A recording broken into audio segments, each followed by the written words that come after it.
کافی سفر طے کر لینے کے بعد اچانک کسی لڑکی کو لالا کی غیر موجودگی کا احساس ہوا۔ وہ بری طرح چلائی تھی۔ سب اس کی طرف متوجہ ہوئے تھے۔ میم، لالا نہیں ہے ہمارے ساتھ۔ سب کے چہروں پر عجیب سے تاثرات دیکھ کر نمرا بھی متوجہ ہوئی اور اصل بات سن کر صحیح معنوں میں اس کے ہوش اڑ گئے تھے۔ میم، ضیاء بھی نہیں ہے، شاہد نے توجہ دلائی۔ ہاں، وہ تو اپنی گاڑی میں واپس آئے گا، لیکن لالا… وہ بے حد پریشان ہوئی تھی۔ نمرا کا دل ڈوبنے لگا تھا۔ اسے خود پر غصہ آنے لگا تھا۔ میم، ضیاء کو فون کریں، کیا پتہ لالا اس کے ساتھ ہو، ایک لڑکی نے تجویز دی۔ بالکل نہیں میم، لالا ضیاء کے ساتھ نہیں ہو سکتی، وہ تو اس سے بے حد چڑھتی ہے، نمرا تڑپ کر بولی۔ پلیز میم، واپس چلتے ہیں، اس نے تبسم سے ریکویسٹ کی۔ مجھے ضیاء سے پوچھنے دو، کیا پتہ وہ ابھی نہ نکلا ہو، اگر ایسا ہے تو وہ لالا کو ساتھ لے لے گا۔ انہوں نے موبائل پر ضیاء کا نمبر ڈائل کرتے ہوئے اسے تسلی دی تھی۔ دوسری بیل پر ہی ضیاء نے کال ریسیو کر لی۔ ضیاء، تم کہاں ہو؟ میم نے فوراً پوچھا، اسپیکر آن کرتے ہوئے۔ میم، نکل رہا ہوں، بس میں بھی، اس نے جواب دیا۔ کیوں، خیریت میم؟ اصل میں لالا بس میں نہیں ہے، تم اگر… لالا میرے ساتھ ہے، ضیاء نے ان کی بات کاٹتے ہوئے جواب دیا، اور نمرا کو لگا کسی نے پگھلا ہوا سیسا اس کے کانوں میں ڈال دیا ہو۔ لیکن… میم تبسم مطمئن تو ہوئیں، لیکن پھر بھی پوچھے بنا نہ رہ سکیں۔ میم، وہ وہاں آ کر سب کو تفصیل بتا دوں گا، ابھی راستے میں ہوں اور یہاں کافی رش ہے، ضیاء نے مدد خواہانہ لہجے میں کہا۔ اوکے اوکے، اللہ حافظ۔ انہوں نے فوراً کال بند کر دی۔ سب کی جان میں جان آئی تھی، لیکن نمرا… اسے ایک مرتبہ پھر اپنی سادگی پر بے انتہا غصہ آ رہا تھا۔ میم تبسم کو مطمئن کرتا وہ مسکراتا ہوا اس کے کمرے میں کھڑا تھا، جس کے واش روم میں بند لالا مدد کے لیے پکار رہی تھی۔ ضیاء نے کچھ دیر سوچا، پھر آگے بڑھ کر دروازہ کھول دیا۔ دروازہ کھلتا دیکھ کر لالا تیزی سے باہر آئی تھی، اور باہر ضیاء کو دیکھ کر اس کی آنکھوں میں تیرنے والا اطمینان ضیاء کو ایک لمحے میں حیران کر گیا تھا۔ اس کی توقع کے مطابق لالا کا ری ایکشن انتہائی سخت آنے والا تھا۔ اگلے ہی پل اسے مزید جھٹکا لگا تھا جب اس نے لالا کو دونوں ہاتھوں میں منہ چھپا کر پھوٹ پھوٹ کر روتے دیکھا تھا۔ لالا… وہ بس اس کا نام لے کر رہ گیا۔ میں ٹھیک ہوں، لالا نے چند لمحوں میں ہی خود کو کمپوز کرتے ہوئے چہرہ صاف کیا۔ مجھے لگا میں اکیلی رہ گئی ہوں، تم سب چلے گئے ہو۔ اس کی بات پر سینے پر ہاتھ باندھے وہ اسے دیکھتا رہ گیا تھا۔ سب چلے ہی گئے ہیں، نہ جانے کیوں ضیاء علی خان کو لالا کا سکون غارت کر کے ہی سکون ملتا تھا۔ مطلب… وہ پہلی بار چونکی۔ مطلب صرف تم اور میں بچے ہیں، باقی سب لوگ نکل چکے ہیں۔ اس کی بات پر لالا کا منہ ذرا سا کھلا تھا۔ اور شکر کرو میں بھی کسی کام کی وجہ سے تھوڑا لیٹ ہو گیا ہوں، کیونکہ میرے گارڈز میری گاڑی بھی لا چکے ہیں، تو مجھے کوئی ایشو نہیں تھا رکنے کا۔ تبھی میم تبسم نے مجھے کال کر کے تمہارا بتایا تو میں تمہیں چیک کرنے آ گیا۔ اس نے صفائی سے جھوٹ کھڑا۔ اوہ میرے خدا، وہ سر پکڑ کر بیٹھ گئی۔ اب میرے ساتھ چلنا ہے یا کوئی اور بندوبست کر لو گی؟ اس نے معصومیت سی چہرے پر طاری کرتے ہوئے پوچھا۔ لالا نے لب کچلتے ہوئے ایک بے بس سی نگاہ اس پر ڈالی۔ وہ یوں کندھے اچکا کر جتلا رہا تھا۔ تمہارے پاس اور کوئی آپشن نہیں رہا لالا، ارتضیٰ زیدی۔ اوکے۔ کافی دیر تک اسے یوں ہی خاموش دیکھ کر ضیاء نے ہاتھ جھاڑے۔ میں نکلتا ہوں، ویسے بھی مجھے شہر سے آگے پھر گاؤں بھی جانا ہے، ضروری کام سے۔ اس نے ہاتھ اٹھا کر جیسے اسے الوداع کہا تھا اور مڑ گیا تھا۔ رکو، لالا کی تیز آواز نے ان کے قدم روک دیے تھے۔ وہ مڑا نہیں تھا، لیکن لبوں پر حسین مسکراہٹ رقص کرنے لگی تھی۔ مجبوری ہے، میں تمہارے ساتھ جاؤں گی، وہ کمزور آواز میں بولی تھی۔ ضیاء سر ہلاتا کمرے سے باہر نکل گیا تھا۔ لالا نے کچھ دیر سوچا، پھر مرے مرے قدموں سے اس نے بھی ضیاء کی تقلید کی تھی۔ اسے خود پر، نمرا پر اور باقی سب پر سخت غصہ آ رہا تھا، لیکن فی الحال وہ یہ موقع نہیں گنوانا چاہتی تھی جو اس اجنبی شہر میں قدرت نے اسے دیا تھا۔ کم از کم اسے تو یہی لگا تھا۔ آدھی سے زیادہ رات بیت چکی تھی، لیکن نیند اس کی آنکھوں سے غائب تھی۔ شوق سا جاگ رہا تھا ان کی گہری سبز آنکھوں میں۔ آرام دہ کرسی پر جھولتے وہ مسلسل دروازے کی سمت دیکھ رہے تھے۔ ان کی آنکھوں کا شوق بتا دے رہا تھا وہ کسی کا بے صبری سے انتظار کر رہے تھے۔ تبھی زنجیر سی چٹکی تھی، جھولتی کرسی ایک دم روک دی گئی۔ انہوں نے چھن چھن کی دھیمی آواز آہستہ آہستہ سنی تھی۔ گھنی مونچھوں تلے رب مسکرا اٹھے تھے، پھر آواز ان کے کمرے کے دروازے پر آ کر رک گئی۔ پھر کسی نے آہستگی سے ان کا بیڈ روم کا دروازہ کھٹکھٹایا تھا۔ چھوڑ دو، انہوں نے باروک آواز میں حکم دیا۔ ان کی آواز پر دروازہ فوراً ذرا سا کھلا تھا، اور تھکے تھکے وجود کو گھسیٹتے دو مرد اندر لائے تھے۔ انہوں نے فوراً ہاتھ کے اشارے سے انہیں جانے کا کہا تھا۔ وہ سر جھکاتے واپس ہو لیے۔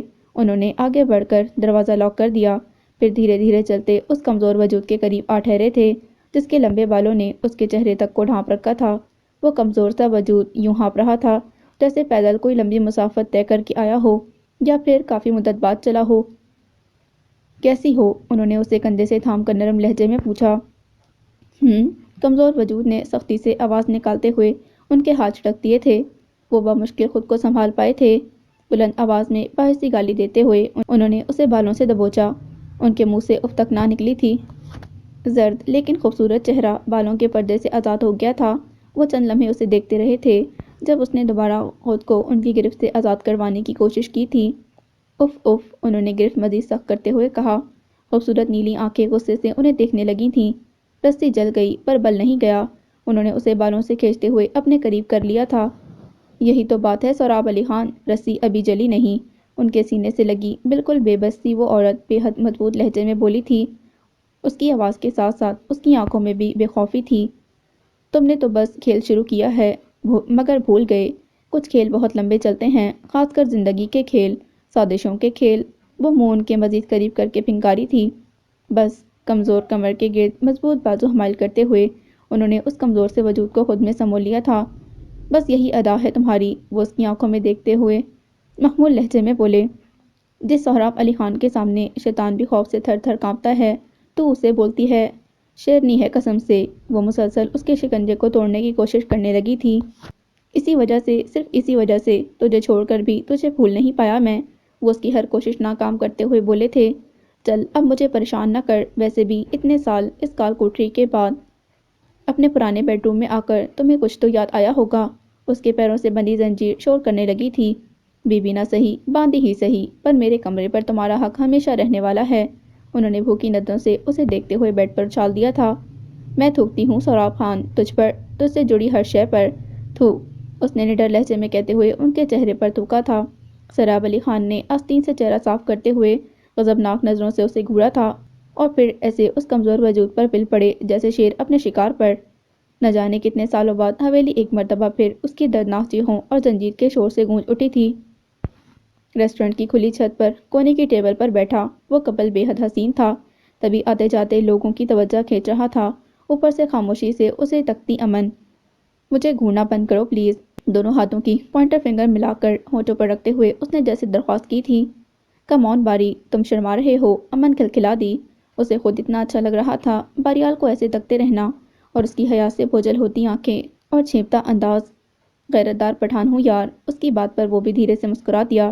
ہلکی سی مسکراہٹ پر بھی ان کی آنکھوں میں ہمیشہ چل دیتی نمی بھی چمک اٹھی تھی۔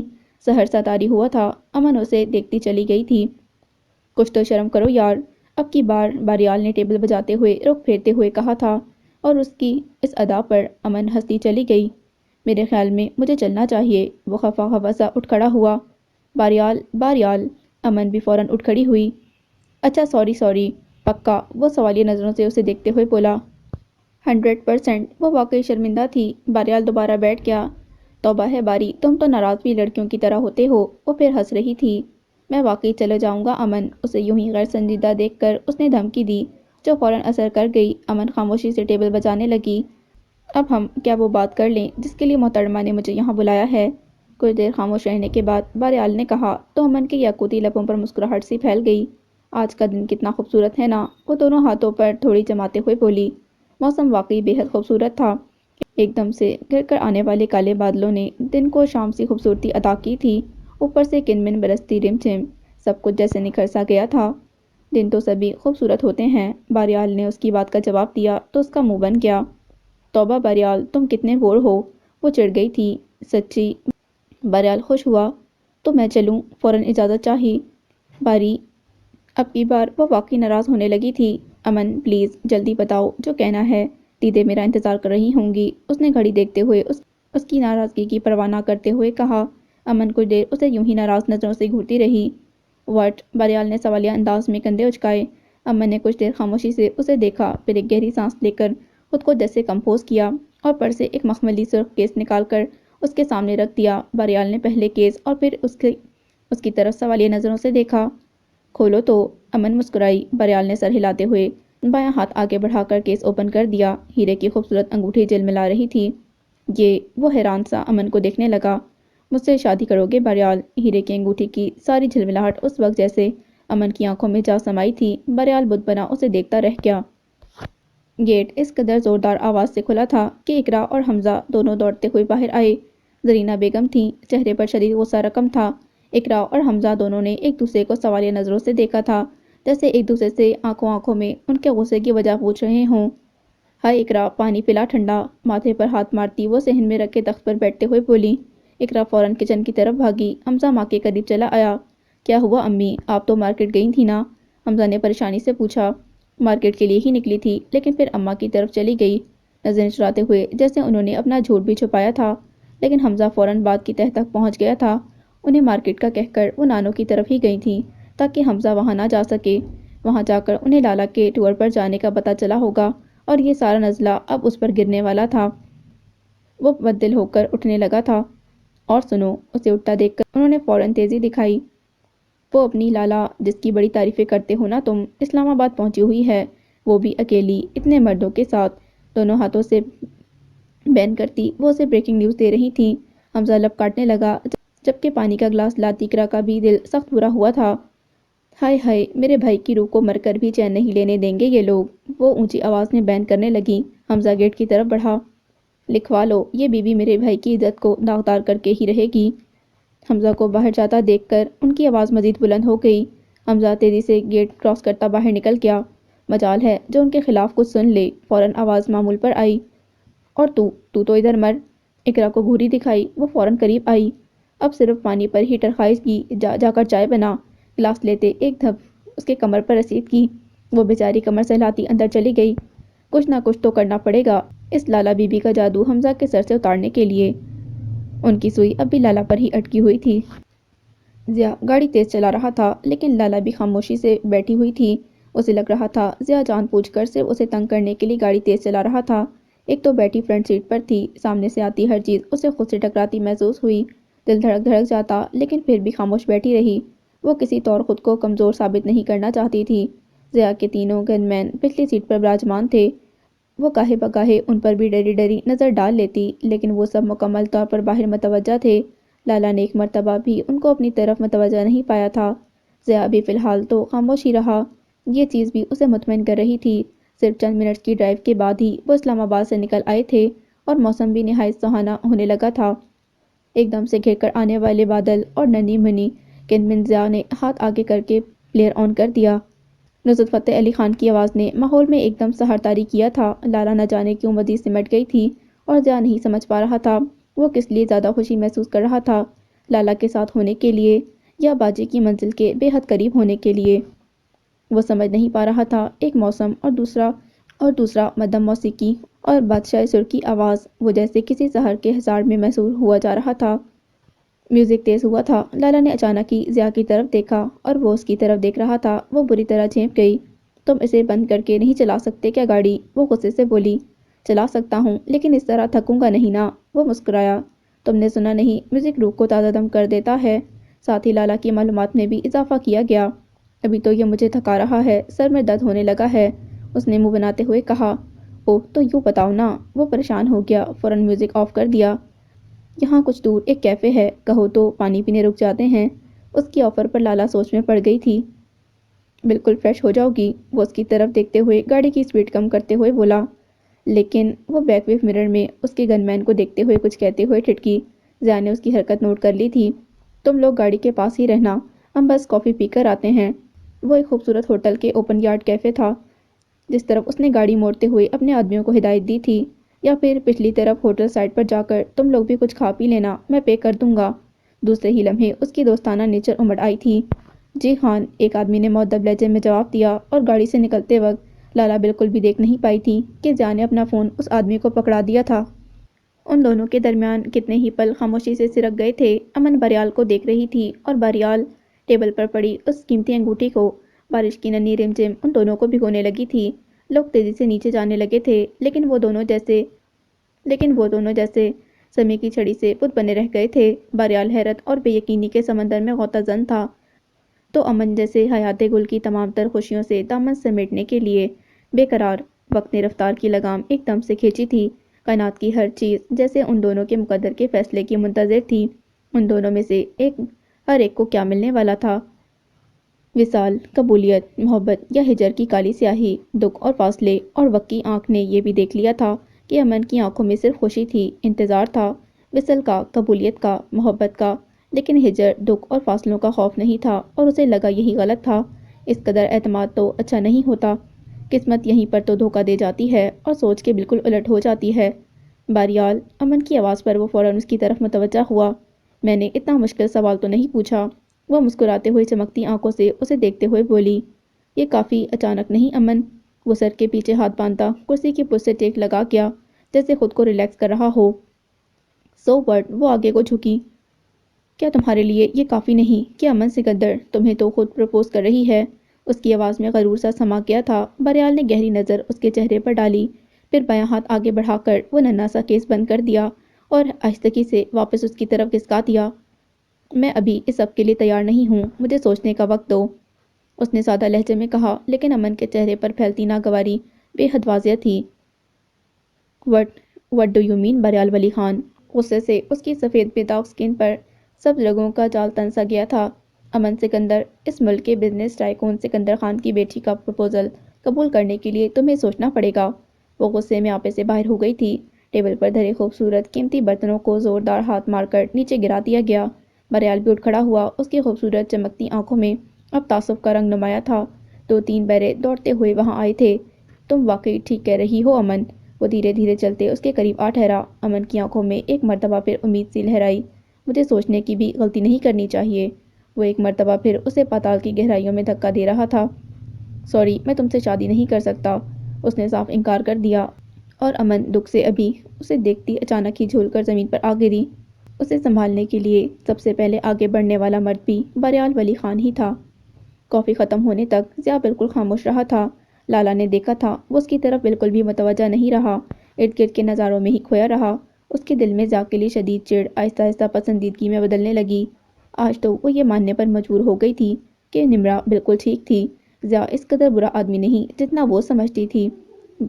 باقی رہی اس کے پیچھے رہنے والی بات، تو ایسے امیر لڑکے اکثر غریب لڑکیوں کی محبت میں ایسی بے وقوفانہ حرکتیں کرتے ہی ہیں، یہ لالا ارتزاق کا ماننا تھا۔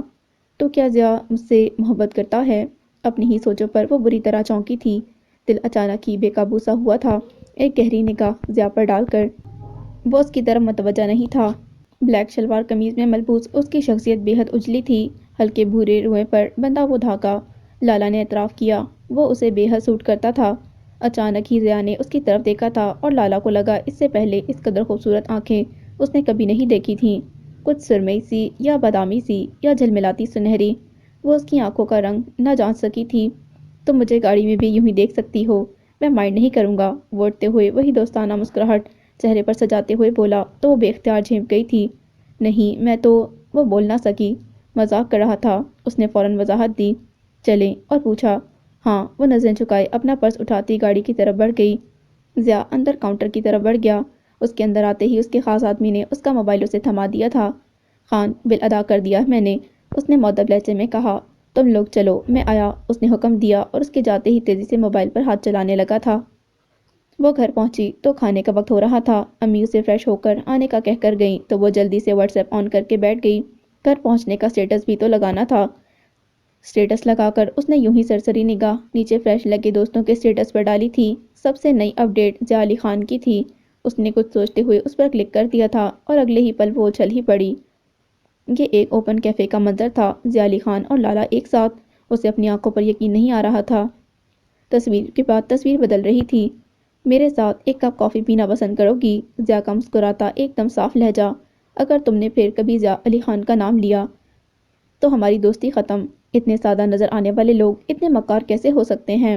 وہ خود سے سوال کرتی لب کچلنے لگی تھی۔ ادھر ضیاء علی خان نے سین میں نمرا کا نام نظر آتے ہی مسکراتے ہوئے سیل آف کیا تھا اور بلیک گلاسز لگائے گاڑی کی طرف بڑھ گیا۔ اسے ہوش آ گیا تھا۔ ڈاکٹر نے اس کی بے ہوشی کی وجہ ایک دم سے اسٹریس اسٹروک بتائی تھی۔ کسی بات پر وہ شاکڈ ہوئی تھی، وہ بھی اس قدر زیادہ کہ اس کا دل اور دماغ برداشت نہیں کر پائے تھے۔ ان کا کہنا تھا کہ یہ اسٹروک جان لیوا بھی ہو سکتا تھا۔ دیوار سے پشت لگائے، ٹانگوں کی کینچی بنائے، سینے پر بازو باندھے وہ بے بسی سے بستر پر پڑے اس وجود کو دیکھ رہا تھا جس کی کھلی رنگت میں صرف چند گھنٹوں میں ہی زد پن نمایاں ہو گیا تھا۔ وہ مسلسل اس کی طرف دیکھ رہا تھا اور وہ اس کی طرف نہیں دیکھنا چاہتی تھی۔ اس کے چہرے کے تاثرات سے وہ بخوبی سمجھ سکتا تھا۔ اس سے پہلے کہ وہ اسے کہنے کے لیے مناسب الفاظ تراشتا، سکندر صاحب گھبرائے ہوئے اندر آئے تھے۔ وہ احتراماً سیدھا کھڑا ہوا تھا، لیکن انہوں نے اسے نہیں دیکھا تھا۔ سیدھا بیڈ پر نڈھال سی لیٹی امن کی طرف بڑھے تھے۔ ان کو دیکھتے ہی امن نے اٹھتے ہوئے ان کی کمر کے گرد بازو حمائل کیے اور سسک پڑی۔ امن، میرے بچے، وہ جو پہلے ہی پریشان تھے اسے اس طرح بہیو کرتے دیکھ کر مزید پریشان ہو گئے۔ امن، واٹ ہیپنڈ مائی چائلڈ؟ انہوں نے محبت سے اس کے بالوں پر اپنے لب رکھ دیے۔ سر، باریال نے انہیں متوجہ کرنے کے لیے پکارا۔ ان کے ساتھ ساتھ امن نے بھی سر اٹھا کر اسے دیکھا تھا۔ پاپا، اسے کہیں جائیں یہاں سے۔ وہ دوبارہ ان کے پہلو میں سر چھپائے سسک اٹھی تھی۔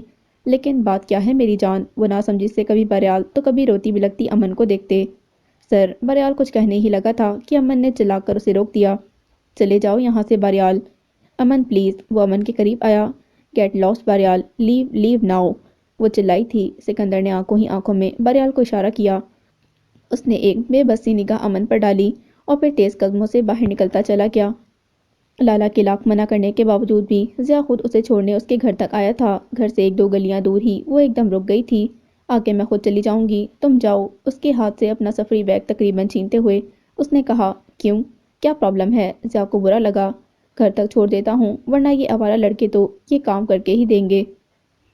اس نے نکڑ پر لگے بجلی کے کھمبے کے سائے میں کھڑے چند اوباش نوجوانوں کی طرف اشارہ کرتے ہوئے کہا، جو انہی کی طرف متوجہ تھے۔ نظریں لالا پر ہی جمی تھیں۔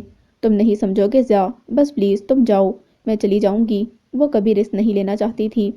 ماں کے حوالے سے وہ ویسے ہی حساس تھی، اوپر سے اس گلی کے کسی بھی خاتون نے اس طرح اسے ضیا علی خان کے ساتھ دیکھ لیا تو وہ جانتی تھی کیا کچھ ہو سکتا تھا۔ تماشا بنتے دیر نہیں لگنی تھی، وہ بس اسی تماشے سے ڈر گئی تھی۔ اچھا تم جاؤ، میں یہیں کھڑا ہوں، اس نے ہار مانتے ہوئے کہا۔ نہیں، بالکل نہیں، تم جاؤ ضیا، وہ بضد تھی۔ ضیا نے ایک خفا خفا سی نگاہ اس پر ڈالی اور مڑنے ہی لگا تھا کہ ایک بائک زوردار آواز سے ان کے قریب آ رکی تھی۔ لالا کی سانسیں رک سی گئیں۔ وہ شاہفیز تھا جو یقیناً اسے اور ضیا کو دیکھتے ہی رک گیا تھا۔ آ جاؤ لالا، کوئی اور بات کیے بغیر شاہویز نے لالا کو کہتے ہوئے اس کا سفری بیگ اٹھا کر اپنے سامنے رکھا تھا۔ ضیا الجھی ہوئی نگاہوں سے شاہویز کو دیکھ رہا تھا۔ لالا کی آنکھوں میں کھلتی شناسائی سے وہ اتنا سمجھ ہی گیا تھا کہ لالا کا اس سے کوئی اہم رشتہ تھا، لیکن کیا یہ بات اسے الجھا گئی تھی کیونکہ اس کی معلومات کے مطابق لالا اپنے ماں باپ کی اکلوتی اولاد تھی۔ گھر پر سب ٹھیک ہے نا؟ لالا نے بیٹھتے ہوئے شاہویز سے پوچھا۔ ضیا علی خان کو وہ مکمل نظر انداز کر چکی تھی۔ وہ لب کاٹنے لگا۔ ہاں سب ٹھیک ہیں، شاہویز نے نارمل لہجے میں جواب دیتے ہوئے بائک آگے بڑھا دی۔ لالا نے ایک ترچھی نگاہ دور ہوتے ضیا پر ڈالی۔ وہ مڑ چکا تھا۔ سارا دن وہ خوشی خوشی دادو اور امی کو مری اور اپنے وزٹ کے متعلق بتاتی رہی تھی۔ شاہویز بھی موجود رہا تھا، لیکن لالا جانتی تھی امی اور دادو کے سوتے ہی وہ ضرور اس پر باز پوس کرنے کی سوچ رہا تھا۔ اس کا کھویا کھویا سوچوں کے جالوں سے بھرا چہرہ دیکھتے ہوئے بھلے وہ امی اور دادی کے ساتھ خوش گپیوں میں مصروف رہی تھی، لیکن اندر ہی اندر اسے مطمئن کرنے کے بہانے ڈھونڈنے لگی تھی۔ رات کو اس کی توقع کے عین مطابق دادو اور امی کے کمرے میں جاتے ہی وہ اس کے کمرے میں چلا آیا تھا۔ وہ جو اتنے دن ضائع ہونے کے خیال سے پڑھنے میں لگی تھی، اسے اپنے کمرے میں داخل ہوتا دیکھ کر بالکل نہیں چونکی تھی۔ شاہویز کچھ قدم کے فاصلے پر ہاتھ سینے پر باندھے اسے چپ چاپ دیکھنے لگا۔ لالا منتظر تھی وہ سوال پوچھے، لیکن وہ چپ چاپ اسے دیکھتا رہا۔ تم جو بھی پوچھنا چاہتے ہو پوچھ سکتے ہو شاہویز، بالآخر اس نے پہل کی تھی اور بیڈ پر جا بیٹھی۔ تم حق رکھتے ہو، وہ اسے دیکھتے ہوئے مسکرائی۔ وہ کرسی اٹھاتا اس کے قریب بیٹھ گیا۔ میں یہ نہیں پوچھوں گا لالا کہ وہ کون ہے اور تم اس کے ساتھ کیوں آئیں، وہ اس کی طرف دیکھتے ہوئے نرم لہجے میں بولا، لیکن میں اتنا ضرور کہوں گا، تم جانتی ہو ہم اتنی چھوٹی سی بات کے بھی متحمل نہیں ہو سکتے۔ لالا جانتی تھی وہ آگے کیا کہنے والا ہے، اس کا منہ بن گیا تھا۔ تم اچھی طرح جانتی ہو ہمارے محلے کی عورتوں کو زرینہ پھپھو، اصل میں جو اس کی خالہ تھی مگر وہ لالا کی طرح پھپھو ہی کہتا تھا۔ اس بات کی بھنک بھی پڑی نہ تو حمزہ اور شاہویز پلیز، لالا نے اس کی بات کاٹ دی تھی، ایسا کچھ بھی نہیں ہے جو تم سمجھ رہے ہو، یہ صرف اتفاق ہی تھا کہ مجھے ایک کلاس فیلو کے ساتھ آنا پڑا، پھر بھی تم جانتے ہو میں اس معاملے میں خود کتنی محتاط ہوں۔ وہ اٹھ کر سیٹ کی ہوئی کتابوں کو خواہ مخواہ ادھر ادھر رکھنے لگی۔ یہ اس کے اندر کا انتشار تھا۔ شاہویز کو اس سے ہمدردی محسوس ہوئی، اور پھر مجھ سے زیادہ بہتر کون جانتا ہوگا کہ ایک لڑکی کی عزت کس قدر ہلکی ہوتی ہے، پر سے بھی ہلکی، ہاتھوں پر گلیوں بازاروں میں پھونکوں سے اڑائی جاتی ہے۔ وہ تلخ ہوئی تھی۔ تم ناراض ہو گئی، میرا یہ مطلب نہیں تھا، شاہویز اداسی سے بولا۔ لالا نے ایک نظر اسے دیکھا، پھر اس کے قریب آتے ہوئے بولی، نہیں شاہویز، مجھے اچھا لگا کہ تم میرا خیال رکھتے ہو، میری کیئر کرتے ہو۔ اس کا لہجہ اس کی سچائی کا عکاس تھا۔ شاہویز مطمئن سا ہوا، لیکن وہ اس کی آنکھوں میں دیکھتے ہوئے بولی۔ شاہویز چونکا۔ حمزہ اور مجھے ساتھ ملانے کی کوئی ضرورت نہیں، اس کے اور میرے درمیان زرینہ پھپھو کا حوالہ بہت صاف ہے، اور بیحد اہم بھی، قطعی لہجے میں کہتی وہ اسے بیحد خفا خفا سی لگی، رشتوں سے، اپنوں سے۔ چلو تھک گئی ہوگی، تم سو جاؤ، شابیر نے جاتے ہوئے اس کا سر تھپ تھپایا تھا، وہ بھی تھکے تھکے انداز میں مسکرا دی تھی۔ وہ کافی دن بعد اس بنگلے پر آیا تھا، پھر بھی دروازے پر کھڑے گارڈ نے فوراً اس کے لیے دروازہ کھول دیا تھا۔ وہ گاڑی سیدھا گیٹ کے اندر لے گیا تھا۔ اندر پہلے سے 2 گاڑیاں کھڑی تھیں، نہ جانے کیوں اس کے ماتھے کی شکنوں میں اضافہ ہوا تھا۔ اندر آتے ہی تیز میوزک اور گھنگروں کے شور نے نہ جانے کیوں اس کی بیزاری میں اضافہ کر دیا تھا۔ وہ تیزی سے سیڑھیاں چڑھتا اوپر ہال کی طرف آیا۔ نشست سجی تھی اور اس کی توقع کے عین مطابق ناچنے والی 2-3 لڑکیوں میں ایک زمزمہ بھی تھی، لیکن اس کی چال ڈھیلی تھی۔ باقی لڑکیوں کی طرح اس میں وہ لچک نظر نہیں آ رہی تھی جو پہلی دفعہ ضیاء کی توجہ کا مرکز بنی تھی، اور اس کی وجہ بھی صرف ضیاء ہی جانتا تھا۔ جب سے وہ زمزمہ کی زندگی میں آیا تھا، زمزمہ نے اس دلدل سے نکلنے کی امید باندھ لی تھی، اور اسی امید کی وجہ سے اسے سلیم زدہ بدبودار کام کرتے ہوئے مزید مشکل ہونے لگی تھی۔ ہال کے دروازے پر کھڑی ہوشیار سی ادھیڑ عمر عورت نے اسے خوش آمدید کہا تھا۔ خانم کو بلاؤ۔ اس نے اندر جانے کے بجائے اسے حکم دیا اور سگریٹ سلگاتا کھلے چبوترے پر آ گیا۔ اس کی توقع کے عین مطابق خانم چند لمحوں میں ہی اس کے آگے کھڑی تھیں۔ جس علاقے میں وہ رہتی تھی، یہاں اس قسم کا دھندا زیادہ تر ہلکا ہی رہتا تھا۔ نشے کے عادی چور اچکے اور کبھی کبھار ان کے شرفا اس طرف ہی نکلتے تھے تو کچھ کمائی ہو جاتی۔ ایسے میں ضیاء علی خان جیسے کسی لینڈ لارڈ کی اولاد کا آنا ان کی قسمت چمکا دیتا تھا۔ اسی لیے جب بھی وہ وہاں آتا تھا، خانم بچی بچی جاتی تھیں، زہ نصیب، زہ نصیب۔ ضیاء ایک غصیلی نگاہ اس کے تہ در تہ میک اپ میں چھپے چہرے کو تکتا اس کے نزدیک آیا۔ میں نے منع کیا تھا، جب تک میں یہاں آتا ہوں زمزمہ کسی اور کے سامنے نہیں جائے گی، سخت لہجے میں کہتا وہ آخری بات پر چلایا تھا۔ حکم خان حکم، وہ کانپتی ہاتھ باندھ گئی۔ آپ اتنے دن آئے ہی نہیں، نظر جھکائے وہ آہستہ لہجے میں بول رہی تھی، لیکن ظاہر کے باوجود اس کے دل میں چھپے لالچ کو اچھی طرح سمجھ رہا تھا۔ اور آپ کو تو پتہ ہے خان، یہاں 2 دن تک ان 2 فضاؤں کے پانی جیسے شفاف حسن کو رقص اور موسیقی کی غذا نہ ملے تو گہنا جاتی ہیں، کائی زدہ تالاب کی طرح بے ڈھبلکنے لگتی ہیں۔ دانت نکالتے ہوئے وہ خباثت سے بولی تھی۔ ضیاء نے بامشکل اس پر ہاتھ اٹھانے سے خود کو روکا تھا۔ وہ 2 قدم آگے آیا تھا اور خانم خوفزدہ ہو کر پیچھے۔ زمزمہ چاہے کہنا جائے، چاہے سب بھول جائے، آئندہ یہ غلطی مت کرنا، سمجھی؟ اس کی آنکھوں میں عجیب سے شعلے لپک رہے تھے۔ خانم پر لرزہ سا طاری ہونے لگا۔ جاؤ زمزمہ کو بھیجو یہاں۔ وہ مڑ کر کھڑکی سے باہر دیکھنے لگا تھا۔ خانم سر ہلاتی تیزی سے باہر کی طرف بڑھ گئی تھیں۔ چند لمحوں بعد ہی زمزمہ اندر آئی اور تھکی تھکی سی صوفے پر گرنے کے سے انداز میں بیٹھ گئی۔ اس نے ہمیشہ کی طرح ضیاء کو خوش آمدید نہ کہا تھا، بس خاموشی سے پیروں سے بندے گھنگرو اتارنے لگی تھی۔ وہ دھیرے دھیرے چلتا اس کے قدموں میں آ کر بیٹھ گیا۔ تھک گئی ہو زمزمے؟ اس نے زمزمہ کے پسینے سے تر چہرے کو دیکھتے ہوئے نرمی سے پوچھا تھا۔ نہیں خان، بس لگتا ہے ٹوٹنے لگی ہوں۔ اس کی سیاہ کٹور آنکھوں میں پانی جھلملانے لگا تھا۔ ضیاء اٹھ کھڑا ہوا۔ میں تمہیں خرید لوں گا زمزمے، تمہیں ہمیشہ کے لیے اس دلدل سے دور لے جاؤں گا۔ وہ بولا تو زمزمہ بت بن گئی تھی۔ تو کیا واقعی اسے زمزمہ کی مدد کے لیے خدا نے بھیجا تھا؟ اس کی دعائیں قبول ہوئی تھیں؟ میں باجی سے بات کرتا ہوں، وہ میری بات کبھی نہیں ٹالیں گے۔ وہ فیصلہ کرتے ہوئے باہر کی طرف بڑھا۔ زمزمہ اٹھ کھڑی ہوئی۔ لیکن خانم، وہ پریشان لہجے میں بولی، اس کا مسئلہ صرف پیسہ ہے، اور ویسے بھی ضیاء علی خان جو سوچ لے کر کے ہی رہتا ہے۔ سو نو وریز۔ وہ باہر نکل گیا تھا۔ زمزمہ کا دل نہ جانے کیوں سجدہ شکر کے لیے مچل رہا تھا۔ 2 دن بعد ہی ابراہیم نے اوز گل اور گل مینا کو سب بڑے بڑے کالجز کا وزٹ کروا دیا تھا، اور گل مینا نے ایک اچھے کالج کو سلیکٹ کر کے ایڈمیشن بھی کروا لیا تھا۔ اوز گل، گل مینا تو بے حد خوش تھیں، لیکن ابراہیم وہ ذمہ داری سے اکتانے لگا تھا۔ اوز گل کی پھر بھی خیر تھی، سارا وقت گاڑی سے باہر جھانکتے دوڑتے بھاگتے مناظر کو تکتی رہتی، لیکن اصل مسئلہ گل مینا، وہ سارا وقت بس اسے ہی تکتی رہتی، اور بیچارے ابراہیم حیات کے ہاتھ کانپتے رہتے۔ اسے اس خانزادے کی نڈر اور بے باک آنکھوں سے خوف آتا تھا۔ کبھی کبھی اسے لگتا تھا وہ ہر طرح کے اعتبار کے باوجود اس سنہری جھیل میں ڈوب مرے گا۔ نہ جانے کیوں وہ آس پاس ہوتی تو ایک سنہرا پن سا اسے اپنے ارد گرد محسوس ہوتا۔ وہ کسی ہزار میں خود کو جگرتا محسوس کرتا۔ وہ فوراً خود کو سنبھال لیتا۔ اسے گل مینا کی نظروں میں بھی اپنا عکس نظر آیا تھا، لیکن وہ اس کی طرح خود سے بھی ہر جذبہ چھپانے والی لڑکی نہیں تھی۔ اس کے اندر بغاوت سی تھی، عشق سی، بے باکی سی، اور یہی چیز اس سے خوفزدہ کیے جا رہی تھی۔ اب بھی جب وہ داخلہ کرا کر واپس گھر آ رہے تھے تو گل مینا نے اچانک ہی آئس کریم کی فرمائش کر دی تھی۔ وہ منع کرنا چاہتا تھا، لیکن اس نے جب چلتی گاڑی کا ہی دروازہ کھول دیا تو چاروں ناچار اسے رکنا پڑا۔ کیا کرتی ہو گل مینے، ایسے کچھ ہو جاتا تمہیں تو؟ اس گل نے دھک دھک کرتے دل کے ساتھ اسے ڈانٹا۔ ہاں تو اس ڈرائیور کی غلطی ہے نا، یہ کیوں میری بات نہیں سنتا؟ وہ منہ بناتے ہوئے گاڑی سے اتری، یہ دیکھے بغیر کہ ڈرائیور کے لفظ پر ایک مرتبہ پھر ابراہیم کی آنکھیں سلگ سی اٹھی تھیں۔ ایک مرتبہ بھائی آ جائیں، اس ڈرائیور کی تو نوکری ہی ختم کروانی ہے میں نے، اس نے ابراہیم کو زبان دیتے ہوئے کہا، اور آئس کریم کارنر کی طرف بڑھ گئی۔ ازگل کا بس نہیں چل رہا تھا کہ اس کے سر پر بالکل جمی چادر کو سامنے سے کھینچ کر گل مینا کو گھونگھٹ کروا دے۔ شہر آتے ہی اس نے چادر سے چہرہ ڈھانپنا بالکل چھوڑ دیا تھا اور بالکل بے پرواہ سی ہو گئی تھی۔ ازگل کو ابراہیم پر ترس آتا تھا۔ جب سے گاؤں سے آئے تھے وہ ہر جگہ ان کے ساتھ نہ صرف خوار ہو رہا تھا بلکہ گل مینا کی الٹی سیدھی حرکتیں بھی نظر انداز کرتا رہا تھا۔ اس سارے وقت میں وہ تقریباً خاموش ہی رہا تھا، سوائے کام کی بات کے جواب دینا بھی پسند نہیں کرتا تھا۔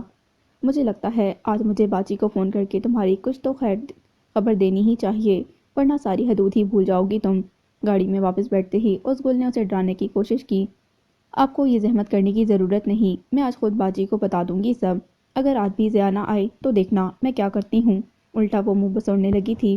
ڈرائیونگ سیٹ سنبھالتے ابراہیم کے لبوں پر بہت پیاری مسکراہٹ رینگ گئی تھی اور بالکل اسی وقت اس نے اپنے سامنے ضیاء کی گاڑی کو رکتے دیکھا تھا۔ لالا!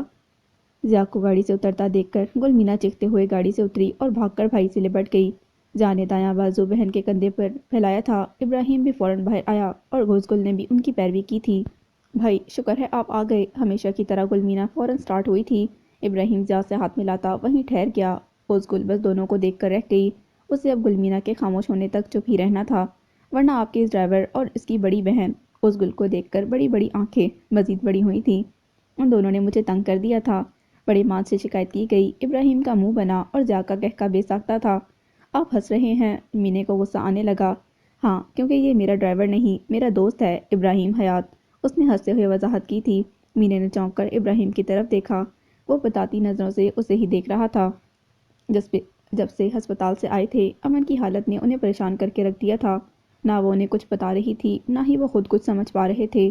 پریال بھی شاید امن کے رویے سے کافی ہرٹ ہوا تھا تبھی واپس نہیں آیا تھا۔ امن کیا ہوا ہے بچے؟ وہ اس کی کمر سہلاتے ہوئے دوبارہ پوچھنے لگے۔ نڈھال سے ان کے سینے میں سر چھپائے وہ مسلسل سے سک رہی تھی۔ کچھ بتاؤ گی تو میں کچھ حل نکالوں گا نا؟ وہ اس کے سر پر تھوڑی تکیے اسے سمجھا رہے تھے۔ پاپا، اس نے بھیگا بھیگا چہرہ اٹھا کر انہیں دیکھتے ہوئے کہا۔ وہ انگلیوں کی پوروں سے اس کے آنسو چلنے لگے۔ آپ تو کہتے تھے آپ کی امن اس دنیا کی سب سے خوبصورت لڑکی ہے، وہ ہچکیوں میں بولی۔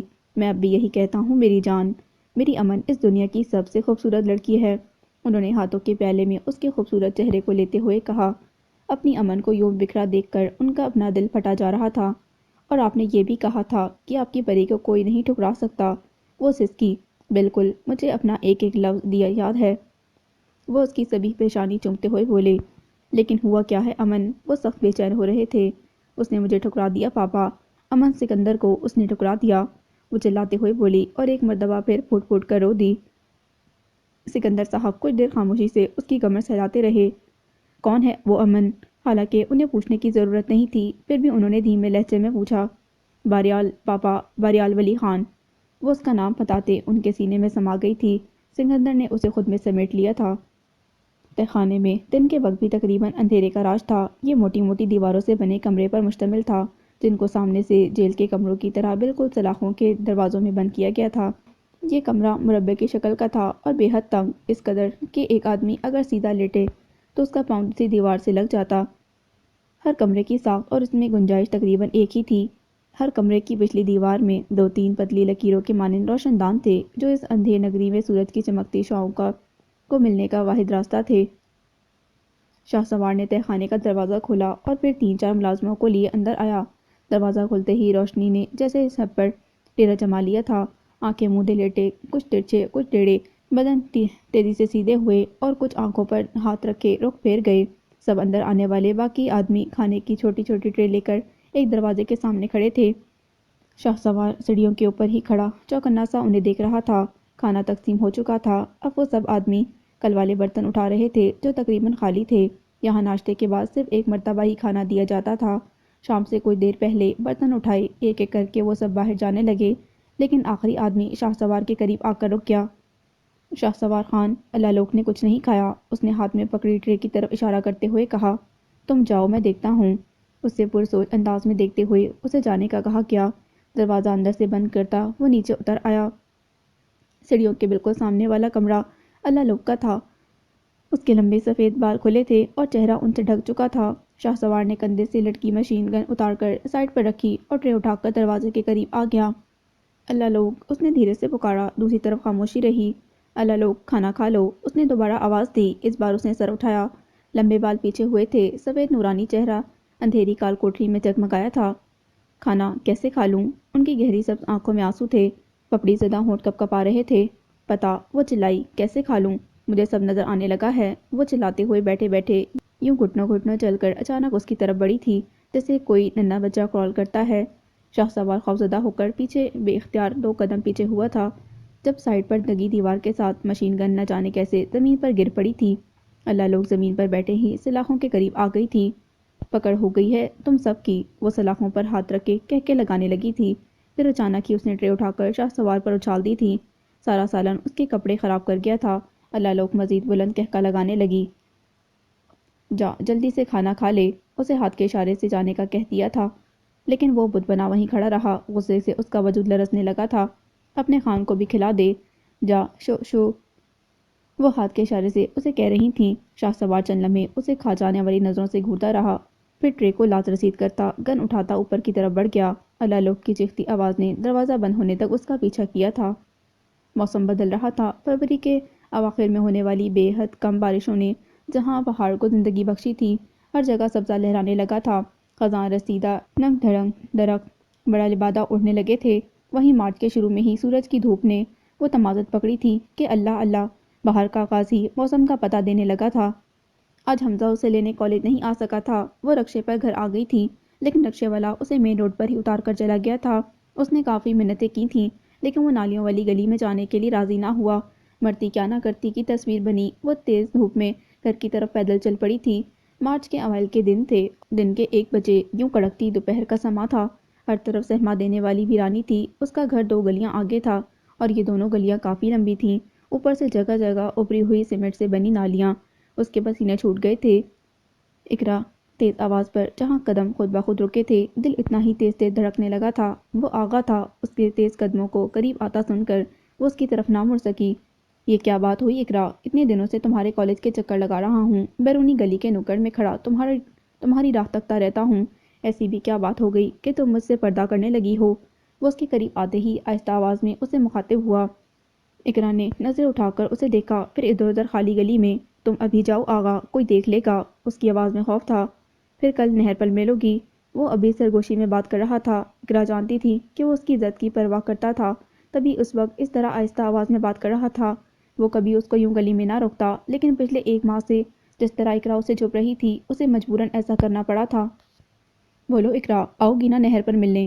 وہ بہت بے قراری سے ادھر ادھر دیکھتے ہوئے دوبارہ پوچھنے لگا۔ ہاں ہاں، آ جاؤں گی، اب تم جاؤ۔ اقرا خود بھی گھبرا گئی تھی۔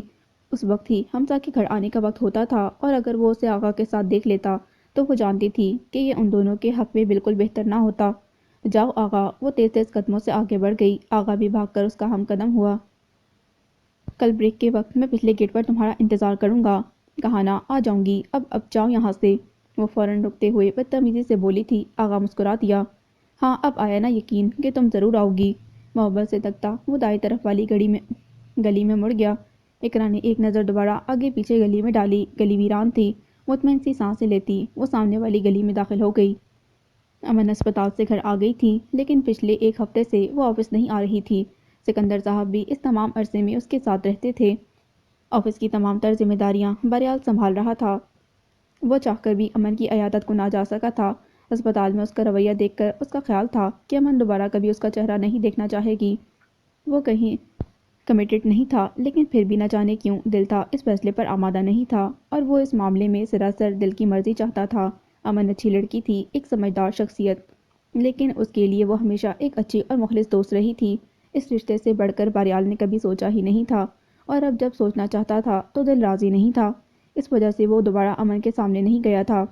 اس نے پوری ایمانداری کے ساتھ ان دونوں کی غیر موجودگی میں تمام تر ذمہ داریاں بخوبی سر انجام دی تھیں۔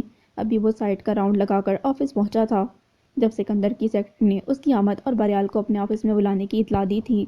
اس نے کچھ ضروری فائلز اٹھائیں اور سیدھا ان کے کمرے میں چلا آیا۔ امن کیسی ہے سر؟ رسمی سلام دعا کے بعد اس نے فوراً پوچھا۔ سر؟ سکندر نے سر اٹھا کر ایک گہری نگاہ اس کے وجود پر ڈالی۔ بیٹھو باریال، انہوں نے اسے کرسی کی طرف اشارہ کرتے ہوئے کہا۔ وہ سر ہلاتا بیٹھ گیا۔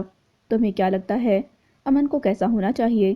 دونوں ہاتھوں کو مٹھی بنا کر ان پر تھوڑی رکھ کر بغور اس کی آنکھوں میں دیکھتے ہوئے انہوں نے سوال کیا تھا۔ باریال کو ان کے انداز اور سوال پر حیرت ہوئی۔ میری اس سے بات نہیں ہوئی سر، اس نے خود کمپوز کرتے ہوئے جواب دیا تو اس کی شخصیت کا اصلی ٹھہراؤ بے حد واضح تھا۔ آپ کا فون، گھر کے نمبرز بھی کئی دفعہ ٹرائی کیے لیکن نہیں مل پائے۔ میں یہی سمجھا کہ آپ اسے وقت دے رہی ہیں، تبھی… اس نے بات مکمل کر کے جملہ چھوڑ دیا۔ تبھی تم اس کی خیریت دریافت کرنے گھر تک نہیں آئے۔ باریال کو لگا وہ ناراض تھے۔ اس دن ہسپتال میں آپ نے امن کا ری ایکشن دیکھا تھا سر، بس میں اسی لیے پریشان تھا اور اسے مزید پریشان نہیں کرنا چاہتا تھا۔ اس کے لہجے میں سچائی تھی۔ وہ سیدھا سر سکندر کی آنکھوں میں دیکھ کر بات کر رہا تھا اور سر سکندر نے دیکھا تھا۔ اس کی آنکھوں میں صرف اطمینان تھا، کوئی ملال، کوئی افسوس نہیں۔ تمہیں ذرا بھی احساس نہیں باریال، یہ جو بھی ہوا تمہاری وجہ سے ہوا۔ وہ ذرا سا آگے کو جھکے۔ باریال نے گہری سانس لی، جیسے کہہ رہا ہو بالآخر آپ کو بھی پتہ چل گیا۔ سر، میرے خیال میں تو آپ بھی مجھے اس معاملے میں بالکل بھی بلیم نہیں کر سکتے، وہ صاف گوئی سے بولا۔ بے شک آپ امن سے کلیئر کر لیں۔ اس کی بات پر کچھ پل انہیں یوں ہی خاموش دیکھتے رہے۔ وہ تم سے بہت محبت کرنے لگی ہے باریال، کرسی کے برج سے ٹیک لگاتے ہوئے انہوں نے کمزور لہجے میں جیسے اپنی بیٹی کی غلطی کا اعتراف کیا تھا۔ اور تم جانتے ہو امن سے میں کتنی محبت کرتا ہوں۔ وہ ان کی بات کے جواب میں کچھ نہ کہہ پایا، چپ چاپ ان کو دیکھتا رہا جیسے ان کی اگلی بات کا منتظر ہو۔ میں نے اس دنیا کی ہر خوشی پائی ہے امن، وہ واحد ہستی ہے جس نے میری کائنات مکمل کر دی، جس کے بعد مجھے زندگی میں کسی بھی رشتے کے بچھڑنے کا دکھ نہیں ہوا۔ اب تم بتاؤ یار، میں اسے یوں ٹوٹتا بکھرتا کیسے دیکھ سکتا ہوں؟ وہ ہمیشہ والے دوستانہ لہجے میں بولے۔ اب باریال کو ان کی حالت پر افسوس سا ہونے لگا تھا۔ کیا کچھ فیصلے دوسروں کی خوشی کے لیے نہیں کیے جا سکتے؟ انہوں نے اس کی طرف جھکتے ہوئے منت کرتے ہوئے پوچھا۔ میں نے امن سے بھی یہی کہا تھا سر کہ مجھے سوچنے کے لیے وقت چاہیے، اور اب آپ سے بھی یہی گزارش کروں گا۔ وہ دونوں ہاتھوں کی پوائنٹر فنگرز کو ملا کر لبوں پر رکھتے ہوئے بولا۔ سکندر نے اس کی اس ادا کو بہت جذب سے دیکھا تھا۔ اس وقت وہ انہیں بے حد معصوم اور کھرا سا شخص لگا تھا۔ انہوں نے خود کو باور کروایا تھا اس لمحے امن کو باریال کی سی ادا سے محبت ہوئی ہوگی۔ کئی ایسے وقتی فیصلے جو صرف دوسروں کی خوشی کے لیے کیے جاتے ہیں، بعض اوقات اس وقت کافی مہنگے پڑ جاتے ہیں جب قدرت آپ کی اپنی خوشی کے لیے سامنے لا رکھتی ہے۔ اس کی بات میں وزن تھا۔ وہ لاجواب ہوئے تھے۔ تمہیں حق ہے جتنا چاہو وقت لو، لیکن… وہ اٹھنے لگا جب انہوں نے بات مکمل کرتے ہوئے کہا۔ تم جانتے ہو جواب کیا ہونا چاہیے، ورنہ… وہ اس بار قدرے رکے اور خوش لہجے میں بولے۔ باریال نے حیرت سے ان کے بدلتے انداز کو دیکھا۔ ورنہ… اس کی آنکھوں میں کوئی تاثر چمکا تھا لیکن سر سکندر نہ سمجھ سکے وہ خفگی کا تھا یا غصے کا۔ ورنہ آفس آنے کی ضرورت نہیں، انہوں نے تلخ لہجے میں کہتے ہوئے اسے جانے کا اشارہ کیا تھا۔ باریال کے چہرے پر گہری مسکراہٹ پھیل گئی تھی۔ پہلے امن نے اور اب سر سکندر نے اس کے فیصلے کو آسان کر دیا تھا۔ وہ سر ہلاتا آفس سے باہر نکل گیا۔ جب سے ضیاء واپس آیا تھا اس نے ابراہیم کو دوبارہ نہیں دیکھا تھا۔ ضیاء بالکل باجی کی طرح ہی ان دونوں کا خیال رکھتا، اسے کالج کو ڈراپ کرنے جاتا اور واپسی پر اکثر کسی گارڈ کو بھیج دیتا۔ کالج جاتے وقت تو وہ ہمیشہ مایوس ہی ہوتی، لیکن کالج سے آنے کے وقت وہ دعا کرتی کہ کسی طرح ضیاء ابراہیم کو بھیج دے، اور ہمیشہ ابراہیم کی جگہ گارڈ کے ساتھ پوزول یا بی جان کو دیکھ کر اس کا دل سلک اٹھتا تھا۔ ابراہیم تو جیسے اس کی طرف آنے والا ہر راستہ ہی بھول گیا تھا۔ وہ تو اسے صرف اپنی طرف متوجہ کرنے کے لیے اسے چھیڑتی رہتی تھی، اور اسے لگا تھا وہ چھڑنے کی بجائے اس سے بری طرح چڑ گیا تھا، تبھی اس نے دوبارہ اس کے گھر کا رخ نہیں کیا تھا۔ وہ ایک صاف اجلا دن تھا، عجیب سی بوریت چھائی تھی طبیعت پر۔ تبھی اس نے کالج سے چھٹی کر لی تھی اور اسکول کو ناولز میں مصروف دیکھ کر وہ نیچے پچھلی طرف بنے سرسبز لان میں آ گئی تھی۔ لان بے ترتیب تھا، باہر کی بارشوں سے ناٹے قد کی ہری پیلی جھاڑیاں سارے لان میں پھیل چکی تھیں، جس پر کاسنی لہو رنگ زرد پھول لگ چکے تھے۔ درختوں نے بھی اس قدر شاخیں نکال لی تھیں کہ اندازہ لگانا مشکل ہو رہا تھا کہ کون سا پیڑ کہاں شروع ہو رہا ہے اور کہاں ختم۔ سب کے پتے شاخیں آپس میں گڈمٹ تھیں، جیسے ہری بھری نرم گھاس کافی اوپر آ گئی تھی۔ اس نے چپل اتاری اور ننگے پاؤں گھاس پر چلنے لگی۔ ٹھنڈی نرم گھاس نے اسے ایک دم شانت کر دیا تھا۔ حیرت ہے، گھر کے سب سے بڑے اور پیارے حصے میں کسی کو کوئی ہوش ہی نہیں۔ لان کے بیچوں بیچ ہاتھوں کو پھیلائے اس نے خود سے سرگوشی کی۔ ٹھنڈی ہوا کے جھونکے نے سب پودوں کو بدمست کیا تھا، وہ بھی ان کے ساتھ جھوم اٹھی تھی۔ لوگ بارش میں ایسے جھومتے ہیں۔ اس گل اچانک ہی وہاں اسے ڈھونڈتی ہوئی آئی اور اسے یوں جھومتا دیکھ کر مسکرا دی۔ کوئی تمہیں ایسے میں خوش موسم میں جھومتا دیکھے تو پاگل سمجھے گا، اس نے مینے کو چڑھایا۔ تمہیں میں پاگل نہیں لگتی گل؟ اس نے دوپٹہ کی ہوا میں اچھالا تھا، یوں جیسے بادبانی کشتیوں کے ملا ہوا کے زور پر کشتی حوالے کرتے بادبان کھولا کرتے ہیں۔ بالکل لگتی ہو۔ ازگل کی مسکراہٹ گہری ہوئی تھی۔ لیکن یہ تو پتہ چلے تمہیں ہوا کیا ہے؟ وہ شرارت سے دائیں آنکھ دباتے ہوئے بولی۔ سچ بتا دوں، مینا دھیرے دھیرے اس کے قریب آئی تھی۔ ہوا نے اس کے آنچل کو سنبھال رکھا تھا، اس کے کھلے بال بھی ہوا کے دور پر رقص کر رہے تھے۔ اس کے چہرے کی معصومیت پر کوئی نور سا حاوی ہوا جاتا تھا۔ وہ چند لمحے بہن کے معصوم حسن کو تکتی رہی۔ مجھے محبت ہو گئی ہے ازگل، اس کی یاقوتی لبوں نے مسکراہٹ سجاتے اعتراف کیا تھا۔ ازگل نے گھبرا کر بے اختیار 2 قدم پیچھے ہو کر ارد گرد دیکھا تھا۔ گلمینے دوبارہ ہوا کے ساتھ جھومنے لگی تھی۔ گلمینے کو محبت ہو گئی ہے، اس نے پشتو میں گنگناتے ہوئے کہا۔ ازگل نے موت اور اس کی پچھلی پیری کی آہٹ سنی تھی۔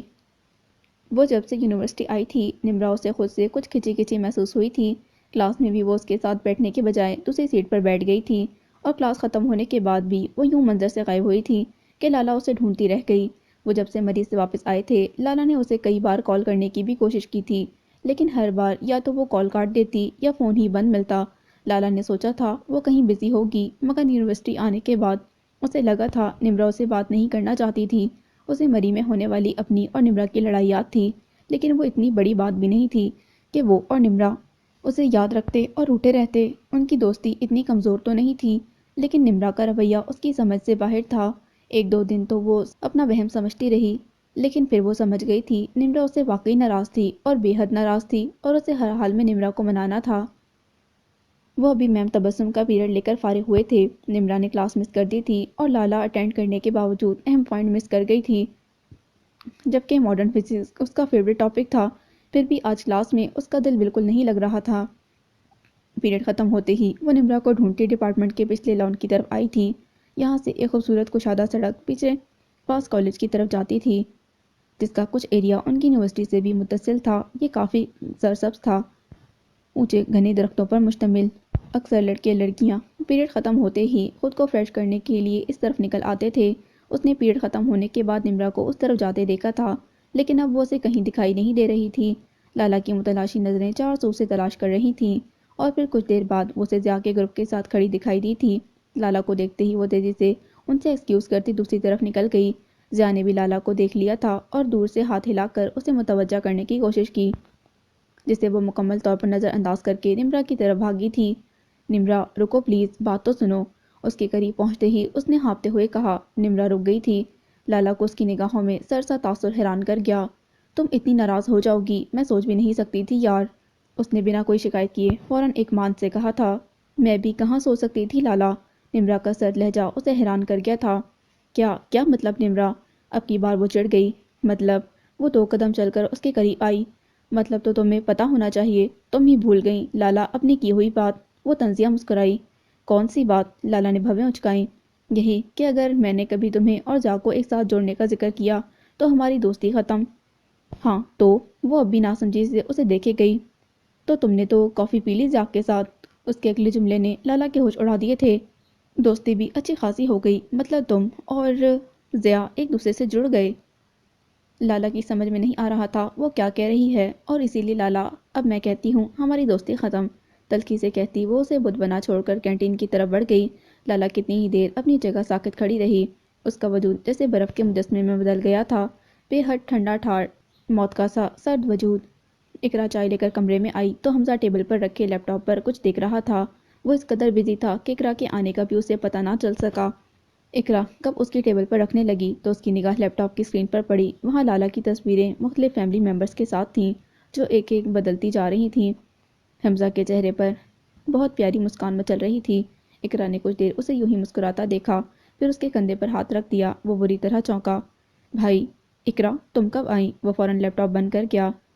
یار نوک ہی کر دیا کرو، وہ منہ بناتے ہوئے بولا تو اقرا کو ہنسی آ گئی۔ شکر کرے میں ہوں، امی نہیں، اس نے حمزہ کو مزید ڈرایا۔ وہ مسکرا کر چائے پینے لگا۔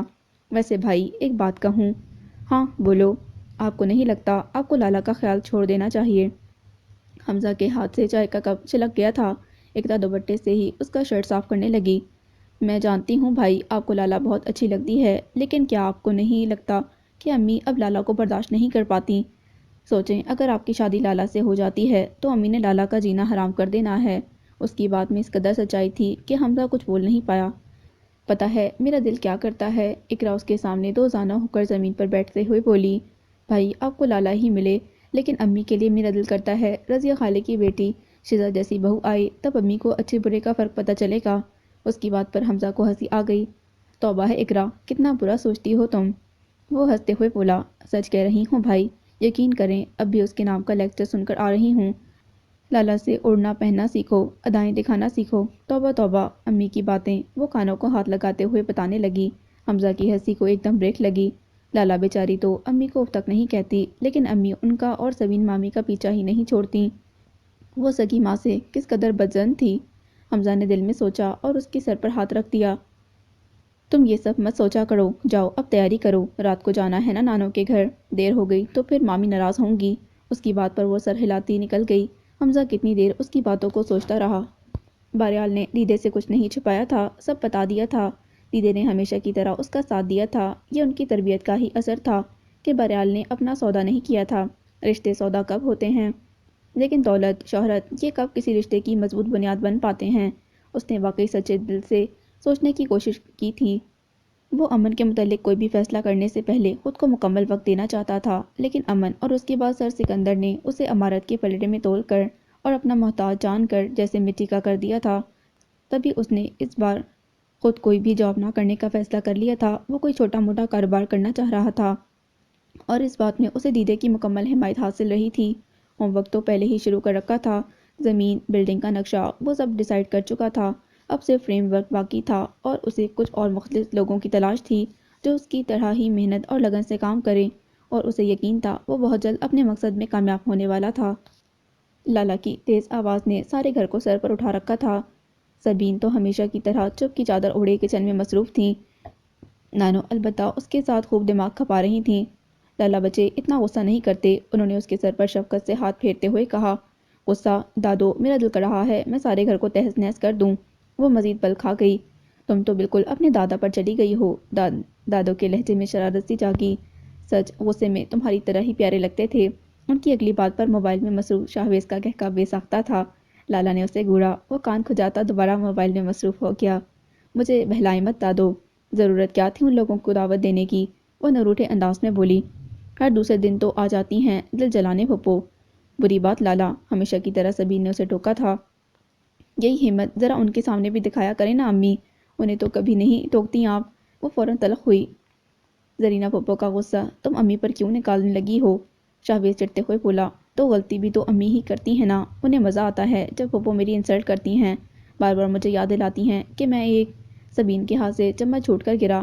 لالا، وہ شاید بہت کچھ کہہ جاتی، مگر شاہویز نے اسے ٹوک دیا۔ تم کمرے میں بند رہنا یا چھت پر چلی جانا، لیکن یوں سب سے بدتمیزی کرنا تمہیں زیب نہیں دیتا بچے، دادو نے محبت سے اسے سمجھاتے ہوئے کہا۔ آپ سب مجھے ہی غلط کہا کریں، میرا تو کسی سے بات کرنا ہی فضول ہے۔ وہ پیر پٹکتی اندر چلی گئی اور سبھی جانتے تھے صرف اس معاملے میں وہ ضدی بچی بن جاتی تھی، ورنہ ان کی لالا بے حد سمجھدار تھی۔ محفل کا آغاز بے حد خوبصورت تھا۔ سب گھر والے اتنے دنوں بعد ایک ساتھ، پرانی یادیں تو کبھی نئے خواب ایک دوسرے سے شیئر کر رہے تھے، لیکن زرینہ موجود ہوں اور لالا ان کے تن سے بچ جائے، یہ ہو ہی نہیں سکتا۔ ابھی وہ سب شام سے ذرا پہلے ہی وہاں پہنچ گئے تھے۔ لالا کچھ دیر بعد ہی ان کے لیے چائے اور لوازمات لیے آئی۔ شیفون کی گلابی شلوار قمیص پر گولڈن کلر کا دوپٹہ شانوں پر اچھی طرح پھیلائے وہ کسی اپسرا کا روپ ڈھارے ہوئے تھی۔ زرینہ نے ترچھی نظروں سے بیٹے کی طرف دیکھا، وہ اس کی توقع کے عین مطابق لالا کی طرف ہی متوجہ تھا۔ وہ لالا سے اس کی یونیورسٹی کے بارے میں پوچھنے لگا۔ لالا بھی اسے تفصیل بتانے لگی تھی۔ لالا، زرینہ بیگم نے اچانک ہی اسے پکارا۔ جی پھپھو، وہ فوراً ان کی طرف مڑی۔ کیا یونیورسٹی بھی ایسے ہی بن ٹھن کر جاتی ہو لڑکی؟ سب کے منہ کا ذائقہ کڑوا ہوا تھا۔ زرینہ کو نہ جانے کیوں چین نہ پڑتا تھا جب تک سب کا چین غارت نہ کر دیتی۔ حمزہ نے بددلی سے کپ ٹیبل پر رکھا۔ بالکل، لالا نے تیز آواز میں کہا۔ سبین بیچاری اشارہ کرتی رہ گئی۔ بلکہ اس سے بھی زیادہ بن ٹھن کر جاتی ہوں، وہ تو جیسے سارے بدلے چکانے کے لیے آئی تھی۔ دادو کو تو خوشی محسوس ہونے لگی، سبین کے البتہ پسینے چھوٹ گئے۔ دیکھ لیں اماں، شرم حیا تو اس لڑکی کو چھو کر نہیں گزری۔ زرینہ اسے دو بدو ہوتا دیکھ کر نانو کی طرف مڑی۔ ہاں تو تجھے کس نے روکا ہے؟ تو ہی کر لے ذرا شرم۔ اماں تو پہلے ہی بھری بیٹھی تھیں، فوراً بولی۔ تیلی لگائے بغیر تو تجھے چین نہیں آتا؟ اماں واقعی غصہ ہوئیں۔ تم اماں بس میرا ہی منہ بند کرواتی رہنا، کل کو آئے گی نا کہیں منہ کالا، تب روتی رہنا۔ اماں کا تو دل دہل گیا۔ تیرے منہ میں خاک زرینہ، ان کا تو بس نہیں چل رہا تھا کہ واقعی مٹی اٹھا کر ان کے منہ میں ڈال دیتی۔ لالا کی برداشت بھی بس یہیں تک تھی۔ وہ اٹھنے لگی۔ چھت پر ٹھک ٹھک کی زوردار آواز نے سب کی توجہ کھینچ لی۔ لالا بیٹا ذرا دیکھو تو، شزا ہوگی۔ سبین نے فوراً موقع کا فائدہ اٹھا کر اسے کام دیا تھا۔ وہ تلخ نظروں سے زرینہ کو تکتی اوپر آ گئی۔ میں ذرا بھابھی کو دیکھ لوں، کیا بنایا ہے اماں؟ اماں کا بگڑا منہ دیکھ کر زرینہ نے بھی کچن کی راہ لی تو حمزہ کو جیسے موقع ہاتھ آیا تھا وہ نانو کو بتا کر اوپر چھت پر آ گیا۔ شام کے سائے گہرے ہونے لگے تھے، ہر طرف اندھیرا پھیلنے لگا تھا۔ سامنے ہی منڈیر کے پاس لالا اور اس پر تیز مزاج شزا ٹھہری تھی۔ حمزہ نے کچھ دیر اپنے ارد گرد چھائے اندھیرے کو محسوس کیا، پھر رفتہ رفتہ چلتا اس کے قریب آ ٹھہرا۔ حمزہ! شزا یوں اسے اچانک سامنے دیکھ کر اچھل پڑی تھی۔ لالا نے بھی چونک کر اسے دیکھا۔ وہ لالا کے مقابل آ ٹھہرا۔ کیسے ہو حمزہ؟ شزا کی آنکھوں میں اسے دیکھ کر کتنے ہی رنگ لو دینے لگے تھے۔ میں تم سے ہی بات کرنے آیا ہوں شزا۔ اس کی بات پر شزا حیرت سے لالا کو دیکھنے لگی۔ مجھ سے؟ شزا خوشی سے چہکی۔ میں اپنی امی کو تمہارے گھر بھیجنا چاہتا ہوں۔ شزا کا منہ تو کھلا سو کھلا، لالا پوری کی پوری حمزہ کی طرف مڑی تھی۔ تمہیں کوئی اعتراض تو نہیں؟ اور شزا دوپٹے کا پلو دانتوں میں دبائے بس اتنا کہہ کر بھاگ گئی۔ بالکل نہیں جی۔ حمزہ!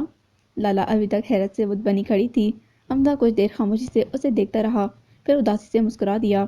مجھے معاف کر دینا لالا، مجھے بہت دیر سے سمجھ آیا کہ میں تمہارے قابل نہیں اور کبھی ہو بھی نہیں سکتا۔ اس کا لہجہ زخمی تھا۔ حمزہ! وہ تو کچھ بول بھی نہیں پائی۔ حمزہ کی دائیں آنکھ سے ایک موتی سا جھلکا تھا جسے انگلیوں سے اڑاتا وہ اسے وہاں چھوڑ کر نیچے چلا گیا۔ لالا کی آنکھیں نہ جانے کیوں جلنے لگی تھیں۔ وہ کوئی فلرٹ نہیں تھا، اقرا کو دل سے چاہتا تھا۔ اقرا کی ضد پر اسے رشتہ بھیجنے سے انکار نہیں تھا، لیکن موجودہ حالات میں یہ رشتہ کسی صورت بھی اقرا کے گھر والے قبول نہ کرتے۔ وہ پڑھا لکھا تھا، لیکن فی الحال نہ اس کے پاس اچھی جاب تھی، نہ ہی گھر کے حالات سازگار تھے۔ ایسے میں زرینہ بیگم کبھی اس رشتے کے لیے راضی نہ ہونے والی تھیں۔ تو حتمی انکار سے بچنے کے لیے اس نے بار بار اقرا کو سمجھانا چاہا کہ اگر وہ فی الحال رشتہ نہ بھیجے تو انہیں کچھ وقت مل سکتا تھا، کیونکہ بالفرض اگر اقرا کے لیے کوئی دوسرا اچھا رشتہ بھی آ جاتا تو اقرا کی پڑھائی کا بہانہ بنا کر اسے ٹالا جا سکتا تھا۔ لیکن آغا کو یقین تھا اگر وہ رشتہ بھیج دیتا تو زرینہ بیگم ضرور چوکنی ہو جاتی اور ایسی صورت میں وہ کسی بھی اچھی جگہ اقرا کی بات ہی طے کر دیتی۔ شاویز تو ان کے گھر کا بچہ تھا اور وہ پہلے ہی اس بارے میں اقرا کو بھی قائل کرنے کی کوشش کر رہی تھیں۔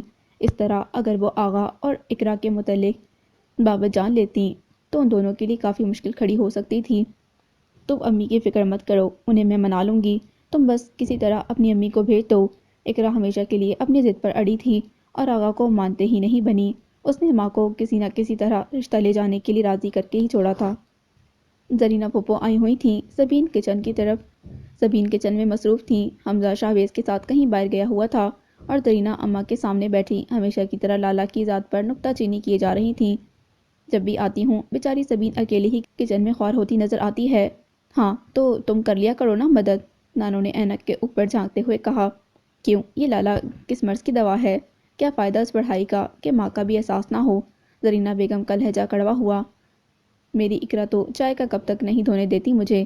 ان کے شفاف جھوٹ پر اقرا کا منہ بن گیا۔ نانو صدقے جائے، نانو نے البتہ پیار سے اس کی پیشانی چوم لی۔ لالا کہاں ہے؟ اس نے نانو سے پوچھا۔ باہر ہی کہیں آوارہ گردیاں کرتی پھر رہی ہوگی، زرینہ بیگم نے منہ بناتے ہوئے کہا۔ اپنے کمرے میں ہے، جاؤ۔ نانو نے ان کی بات انسنی کرتے ہوئے اسے کہا۔ وہ اٹھ گئی۔ واہ بی بی صاحبہ کمرے میں ہیں اور اتنی توفیق نہیں ہوئی کہ آ کر پھپھو کو سلام کر لیں۔ وہ دوبارہ شروع ہو گئیں۔ نانو نے تعصب سے بیٹی کو دیکھتے ہوئے تسبیح کے دانے گرانے شروع کر دیے۔ وہ واقعی لا علاج تھیں۔ آپ باہر نہیں آئیں، میں نے سوچا آپ کے کمرے میں ہی آ کر آپ سے مل لوں۔ وہ دستک دے کر کمرے میں آئی تو لالا کو ہمیشہ کی طرح کتابوں میں گم دیکھا۔ وہ بیڈ پر اس کے قریب ہی جگہ بنا کر بیٹھ گئی۔ لالا نے ایک نظر اس کے اوپر ڈالی اور دوبارہ اپنے کام میں مصروف ہو گئی۔ ناراض ہیں؟ وہ کچھ دیر خاموشی سے اسے دیکھتے ہوئے بولی۔ اس بار لالا نے ایک گہری سانس اپنے اندر کھینچی جیسے خود کو نارمل کر رہی ہو۔ اسٹڈی کیسی جا رہی ہے تمہاری؟ چند لمحوں میں خود کو کمپوز وہ کر چکی تھی۔ اقرا نے ایک مسکراتی نگاہ اس کے خوبصورت چہرے پر ڈالی۔ اس کے چہرے پر بے پناہ معصومیت تھی۔ سسواں ناک اس کے کردار کی غرور جیسی کھڑی تھی، ننھا یاقوتی دہانہ اور ایک لب پر نقش ننھا سا دل۔ لالا کس قدر خوبصورت تھی، تبھی تو بھائی اس پر جان چھڑکتے تھے۔ اقرا، لالا نے اپنے سوال کے جواب میں اسے گمسم پا کر حیرت سے اسے پکارا۔ وہ چونکی۔ میں نے پوچھا ہے کچھ تم سے؟ اسے اقرا کی حالت عجیب سی لگی۔ اچھی جا رہی ہے، اس نے مسکراتے جواب دیا۔ اب بھی آقا سے ملتی ہو؟ ذرا سا آگے کی طرف جھکتے ہوئے لالا نے سرگوشی کی تھی۔ سوال اس قدر اچانک تھا کہ اقرا چند لمحوں کے لیے خاموش رہ گئی۔ مجھ سے جھوٹ بولنے کی کوشش مت کرنا اقرا، وہ بیڈ پر بکھری کتابیں سمیٹنے لگی۔ نہیں لالا، میں نے اسے ملنے سے منع کر دیا ہے، اس نے نظر جھکاتے ہوئے کہا۔ وہ اتنے آرام سے مان گیا؟ لالا کو حیرت ہوئی۔ وہ لڑکا اب اتنا بھی سلجھا ہوا نہیں لگا کہ اسے اس قدر آرام سے اقرا کا پیچھا چھوڑ دیتا۔ اسے سچ میں حیرت ہوئی تھی۔ میں نے اسے صاف کہہ دیا ہے لالا، اگر وہ سچا ہے تو اپنی امی کو ہمارے گھر بھیج دے۔ وہ تفصیل بتانے لگی۔ اور پھر اس نے کیا کہا؟ لالا بغور اس کا چہرہ دیکھتے ہوئے پوچھنے لگی۔ اس نے وعدہ کر لیا ہے، بہت جلدی وہ اپنی امی کو بھیج دے گا، اس نے سادہ لہجے میں جواب دیا۔ صرف وعدہ کیا ہے یا وعدہ لیا بھی ہے کوئی؟ نہیں، وہ میری مجبوری سمجھ گیا ہے، اس کے لہجے میں سچائی تھی۔ لالا کو سکون سا ملا۔ اس نے یہ بھی وعدہ کیا ہے کہ آئندہ میرے راستے میں نہیں آئے گا۔ مجھے خوشی ہے اقرا، تم ایک غلط راستے سے لوٹ آئی ہو، لالا نے مسکراتے اس کے کندھے پر ہاتھ رکھا تھا۔ شاید کبھی نہ لوٹتی لالا آپی، وہ بھی اداسی سے مسکرائی۔ اگر آپ مجھے نہ بتاتی کہ میری ماں کا کیا میرے سامنے آ سکتا ہے۔ اس کی پلکیں بھیگنے لگی تھیں۔ نہ جانے کیوں لالا نے نگاہیں پھیر لیں۔ جو کچھ امی کے بارے میں کہتی ہیں وہ مجھ سے برداشت نہیں ہوتا، نہ جانے آپ کیسے سہ لیتی ہیں۔ وہ خاموشی سے سنتی رہی۔ آپ بہت اچھی ہیں لالا، اس نے لالا کا ہاتھ تھام لیا تھا۔ وہ نم آنکھوں سے مسکرا دی۔ تم خود بھی تو اتنی اچھی ہو، لالا نے بھی مسکراتے ہوئے کہا۔ ان لوگوں کے جانے کے بعد وہ کمرے سے باہر آئی تو گھر پر خاموشی کا راج تھا۔ نانو سونے کے لیے اپنے کمرے میں جا چکی تھیں اور شاویز اپنے کمرے میں۔ کچن کی لائٹ البتہ ابھی تک آن تھی اور برتنوں کی کھٹ پٹ سے سبین کی موجودگی کا اندازہ ہو رہا تھا۔ وہ سیدھا کچن میں چلی آئی۔ اس کے اندازے کے مطابق وہ کچن کا پھیلاوا سمیٹنے میں لگی تھیں۔ بھوک لگی ہے، کچھ لائٹ سا بنا دوں یا کھانا ہی کھاؤ گی؟ اسے اندر آتے دیکھ کر وہ فوراً ہاتھ صاف کرتے ہوئے پوچھنے لگی۔ نہیں، مجھے بس چائے پینی تھی، وہ کیتلی اٹھا کر اس میں پانی بھرنے لگی۔ میں بنا دیتی ہوں، سبین آگے ہوئیں۔ آپ پہلے ہی کافی تھک چکی ہیں، اندر جائیں آرام کریں، میں چائے بنا کر باقی پھیلاوا سمیٹ لیتی ہوں، اس نے برنر آن کرتے ہوئے کہا۔ اس بار سبین خاموش رہیں۔ چائے کے لیے پانی آگ پر رکھ کر وہ تیزی سے باقی بچے برتن بھی دھونے لگیں۔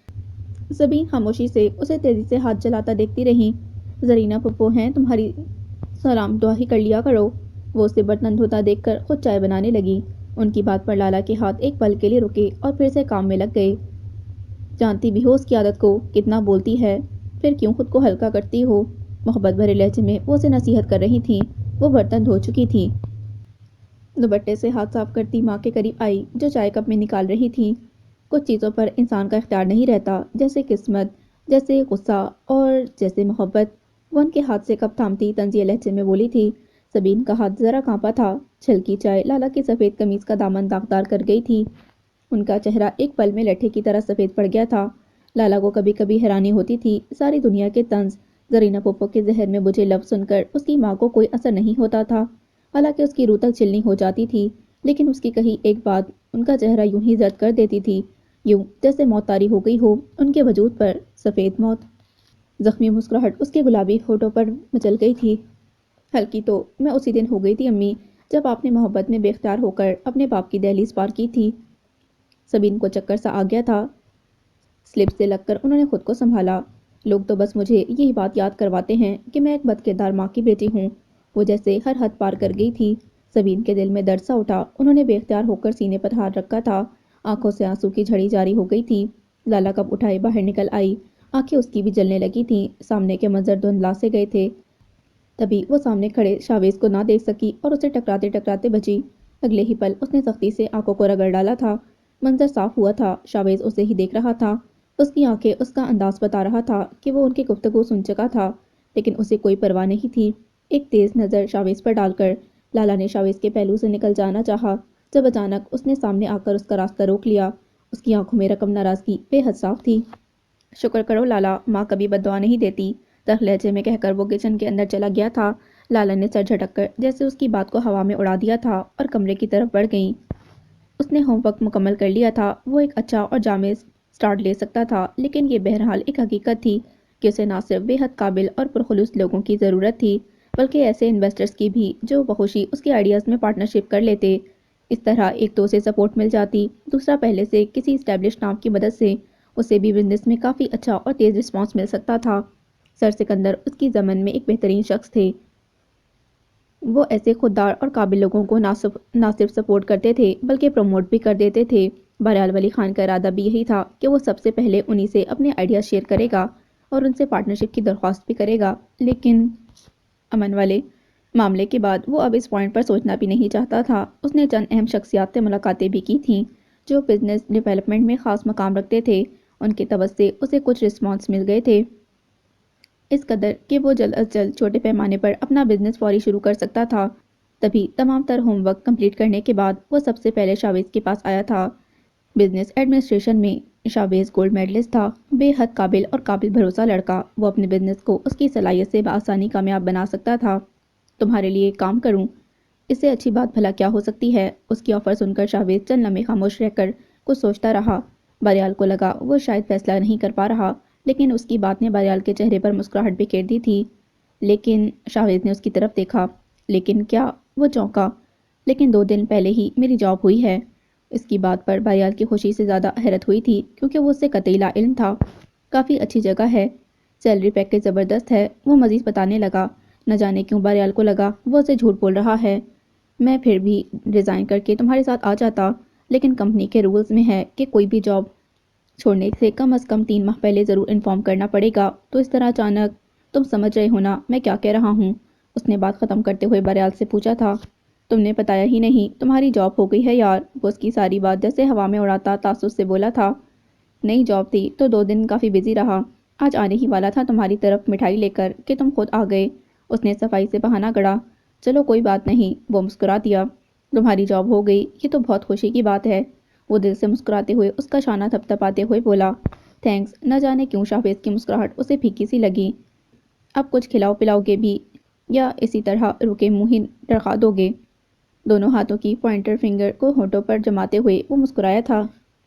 کیوں نہیں یار، میں پوچھنے ہی والا تھا، چائے یا ٹھنڈا؟ چائے، ہمیشہ کی طرح، اس نے کہا تو شاویز سر ہلاتا باہر نکل گیا۔ تار پر گیلے کپڑے پھیلاتی لالا کام چھوڑ کر اس کے پیچھے آئی تھی۔ تم نے اس سے جھوٹ کیوں بولا شاویز؟ اس کے لہجے میں حیرانی تھی۔ شاویز نے کچن کے قریب آتے ہی اس کے لیے راستہ چھوڑا تھا۔ وہ اندر آ گئی تھی۔ اسے ہاتھ جلاتا دیکھ کر وہ سمجھ گیا تھا کہ اس نے ساری باتیں سن لی ہیں، تبھی اس کے بلانے سے پہلے خود ہی ادھر آ گئی تھی۔ وہ بھی اندر آ گیا۔ تم کیا چاہتی ہو؟ میں شاویز زیدی اب اس بہرحال کے انڈر کام کروں؟ اس میں حرج ہی کیا ہے؟ وہ کیبنٹ سے کپ نکالتے بولی۔ میرے ابھی اتنے برے دن شروع نہیں ہوئے کہ میں بہرحال سے تنخواہ لیتا پھروں۔ ٹرے اسے تھماتے ہوئے لالا نے تعصب بھری نظروں سے اسے دیکھا۔ تم اتنا نیگیٹو کیوں سوچنے لگے ہو شاویز؟ پلیز لالا، نرمی سے اسے سامنے سے ہٹاتا وہ باہر نکل گیا۔ لالا اسے دیکھتی رہ گئی۔ وہ گھر آیا تو رات کافی ہو چکی تھی۔ اس نے دیدے کے کمرے میں جھانکا، وہ سو چکی تھیں۔ وہ آہستگی سے دروازہ بند کرتا اپنے روم میں آیا۔ بیڈ پر بیٹھ کر شوز اتارتے سمے اچانک ہی اس کی نگاہ اسٹڈی ٹیبل پر پڑے اس گفٹ پیکٹ پر پڑی۔ وہ اٹھ کر اس کی طرف آیا اور ڈبے کو دیکھے بغیر اس کے اوپر رکھا خوبصورت کارڈ اٹھا لیا۔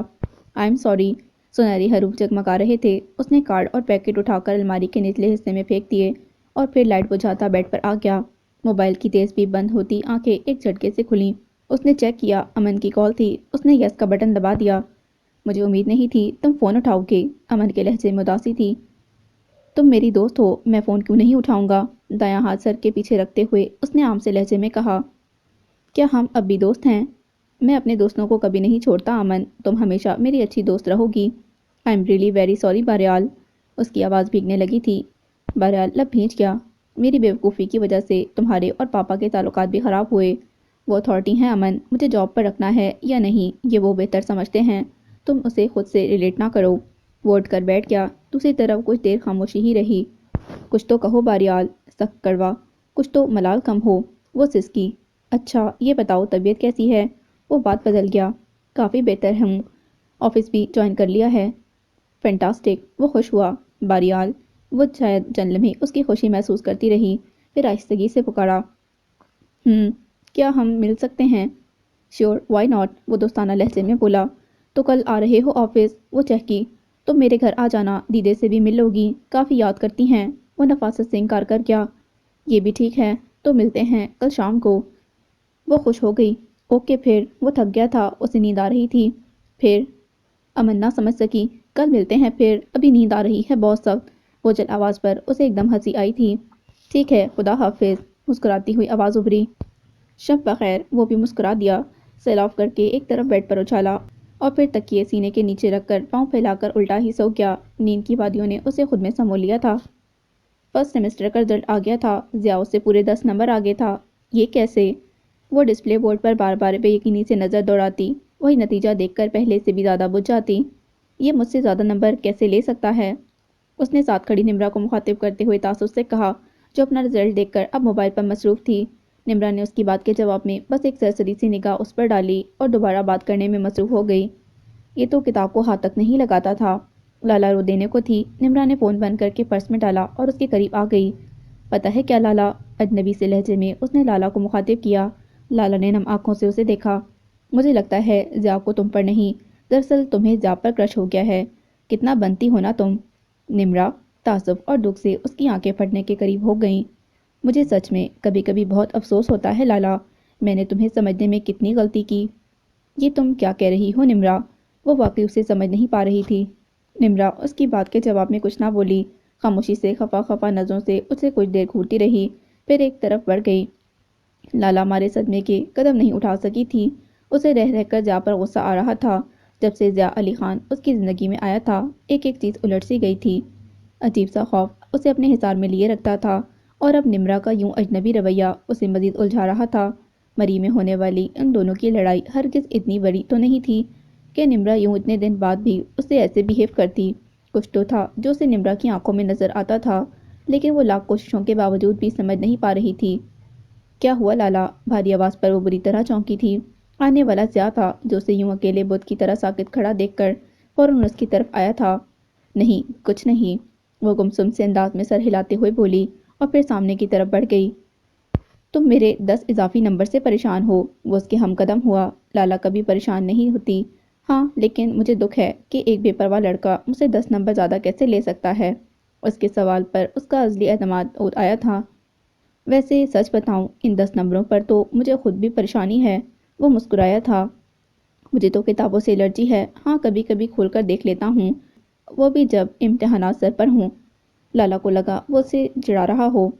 جاؤ ضیاء، مجھے تنگ نہ کرو، وہ بڑھتے غصے کو کنٹرول کرتے ہوئے بولی۔ جو حکم۔ وہ فوراً دوسری طرف مڑ گیا۔ ایک پل کے لیے تو لالا بھی اس قدر فرما برداری پر شاک رہ گئی تھی، پھر سر جھٹک کر لائبریری کی طرف بڑھ گئی۔